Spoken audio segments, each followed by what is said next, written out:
Assalamualaikum warahmatullahi wabarakatuh. Kembali lagi berjumpa dengan kita Pak Gurupedia. Anak-anak sekalian kelas 5 yang berbahagia. Mari kita belajar kembali tentang sistem pernapasan manusia. Kita sudah belajar di sekolah, namun untuk lebih paham lagi kita dapat mengulanginya lagi. Kita akan mengulangi dengan pembelajaran video pembelajaran audiovisual ini. Harapannya anak-anak bisa lebih paham. Catatlah hal-hal penting yang menurut kalian bisa dipahami kembali. Kemudian kalian akan tetap paham sampai kapanpun. Nah, anak-anak sekalian yang berbahagia, mari kita mulai saja. Kali ini kita akan membahas tentang sistem pernapasan pada manusia. Artinya, pada kesempatan ini kita akan belajar tentang apakah itu sistem pernapasan manusia, apakah fungsi pernapasan, apakah organ-organ pernapasan itu, bagaimana cara kita menjaga kesehatan, terutama pada sistem pernapasan kita. Oke, kita lanjutkan. Nah, anak-anak sekalian yang berbahagia, pengertian sistem pernapasan manusia. Pernapasan atau dikenal dengan respirasi adalah suatu proses pengambilan oksigen dan pelepasan karbohidrat dan penggunaan energi yang ada di dalam tubuh. Ingat bahwa setiap makhluk hidup pastilah bernapas. Manusia bernapas dengan paru-paru.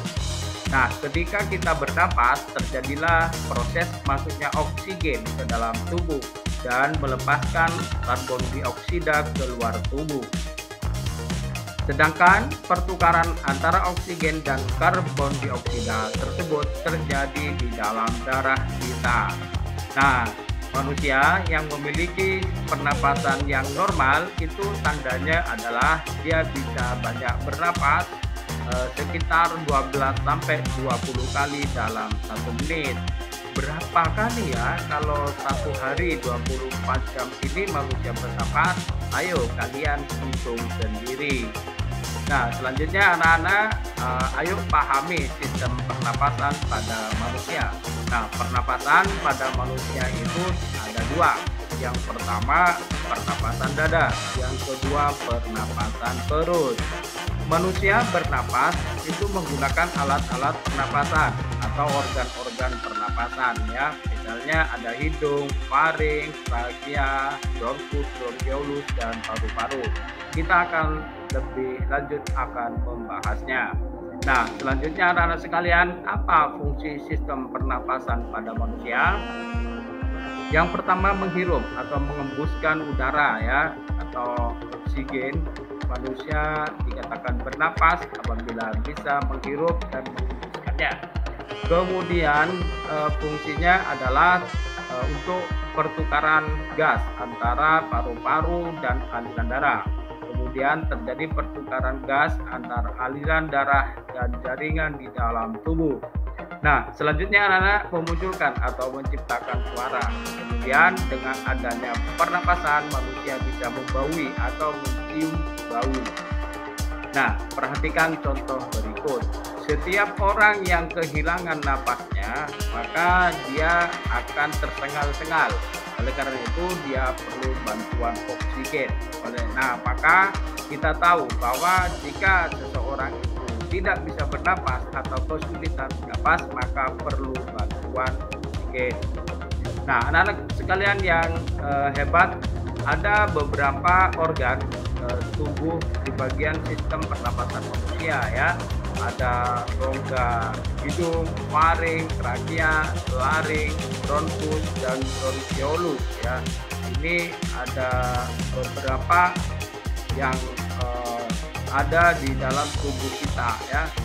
Ini bagian-bagiannya, ada faring, ada laring, trachea, bronkus, kemudian bronkiolus, dan lain sebagainya. Anak-anak supaya paham bahwa organ dan bagian-bagian sistem pernapasan pada manusia ini selalu bekerja secara alamiah. Kita bersyukur kepada Allah ya Subhanahu wa taala, Tuhan yang Maha, diberi kemampuan kesehatan dan kita bisa ya dengan organ pernapasan yang sehat kita bernapas nyaman. Nah, anak-anak sekalian, selanjutnya silakan dicatat hal-hal yang penting di pause atau dihentikan sementara untuk bisa mencatat beberapa hal penting terkait dengan proses pernapasan. Nah, proses pernapasan manusia yang pertama apabila terjadi pernapasan dada. Nah, pada aktivitas pernapasan dada, otot yang berperan adalah otot-otot di sekitar tulang rusuk ya. Otot tulang rusuk luar dan tulang rusuk dalam. Otot tulang rusuk luar berperan mengangkat tulang-tulang rusuk ya. Otot tulang rusuk dalam berfungsi menurunkan tulang rusuk ke posisi normal.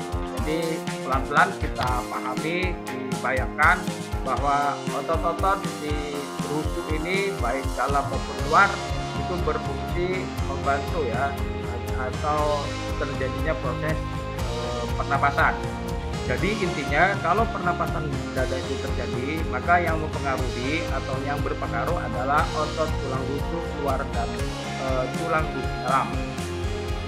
Nah, jika otot-otot di tulang rusuk luar mengalami kontraksi, tulang rusuk akan terangkat sehingga volume di dada menjadi lebih besar. Nah, akibatnya apa? Tekanan di dalam rongga dada lebih kecil. Saat itulah aliran udara masuk dari luar tubuh ke dalam tubuh. Nah, inilah yang dikatakan dengan proses inspirasi. Jadi inspirasi itu adalah proses masuknya udara ke dalam tubuh ya. Jadi kita menghirup udara, ya prosesnya disebut dengan inspirasi.